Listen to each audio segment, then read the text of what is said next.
store, a pretty small grocery store, a little independent market in the Mount Pleasant neighborhood of Washington, D.C.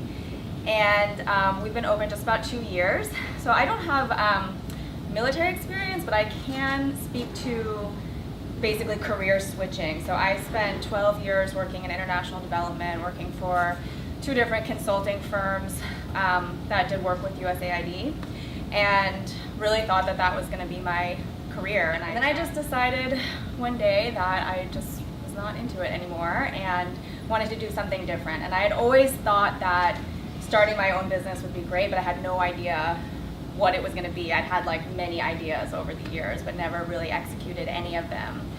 And then I just found myself in this position where I was really sort of jaded about the work that I was doing and really wanted to do something else. And I thought, well, it's now or never. So I've always loved food. I've always loved shopping. So I thought, so I have a business partner also. So I have a business background. I took a little break. I went to grad school to get my business degree, and then teamed up with a friend of mine who had also worked in international development.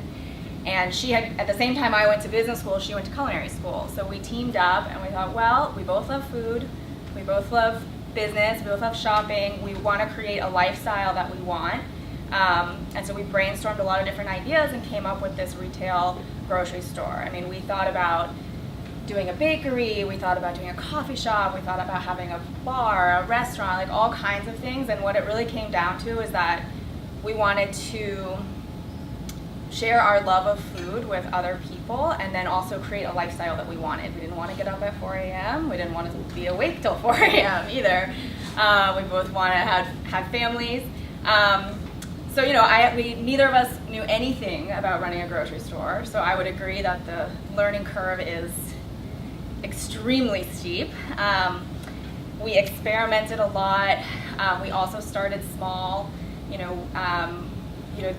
can get sort of into I would say one of my biggest learnings about starting it was to just get open, just get going, take the first step. I've seen other people who aspire to have businesses who get stuck in the planning phase. They just analyze and what should I do here and what should I do there? And at some point you don't have any idea anyway, so you might as well just try. And if it doesn't work, you try something else. And so we're only 2 years old. We're still in that experimental phase. We're just about to install a huge new computer system for managing our point of sale and then also our back-end inventory management. And it was something we probably should have done in the beginning, but it would cost too much money, and so we bought something crappy and went with that for 2 years and learned a lot from it.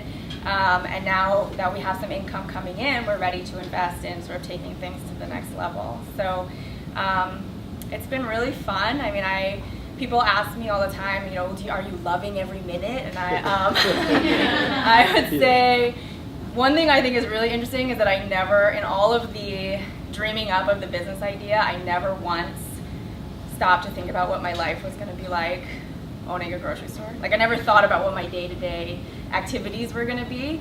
Not that I thought they would be different, I just literally never thought about them. So, some things you're like super in the weeds, it's not all that glamorous sometimes, but it's great to create something that's really your own, and that, everything in there is because of something that, you decided it should be there for some reason or another. And then I really love interacting with our customers. I mean, I think that's one thing that I get a lot of reward out of, is just, we've designed our store to really take into account the customer experience. And so when we get feedback from our customers that they love shopping in our store, that really is what makes it worthwhile. I mean, I would agree. I mean, I think it's all about sort of setting up little experiments for yourself rather than, putting all your chips in the center. I mean, we're still in the early stages of our business, but, when we were starting out, I met someone who was also starting a grocery store at the same time. We were looking at like 1,000 square feet. She was looking for space that was 10,000 square feet, and she was putting in, 3 full kitchens and her investment was going to be millions of dollars, and I was like, are you crazy? So from my perspective, I mean, again, it's about your appetite for risk, I guess. She's doing fine, but I felt like, you have to figure out what is going to be your experiment, how are you going to start, and then how are you going to grow from there. So for us, it was like, okay, we're going to open a little market with a little footprint, with as little equipment as we possibly can, and we're going to spend as little money as we can doing it until we get some income coming in. And if it had failed, then we were like, okay, well, we're out this money, but it's not, we didn't spend $2 million doing it, and then who knows what our next thing will be. Then we bought an oven, and then we bought another refrigerator, and then we bought another refrigerator and another freezer, and then, so we just kind of did it as like a rolling investment, so that we could set sort of interim goals for ourselves to say, okay, well, let's see where we are in 6 months, and then, are we feeling comfortable about things? Can we take the next step? What's the next experiment that we want to do? That's what I would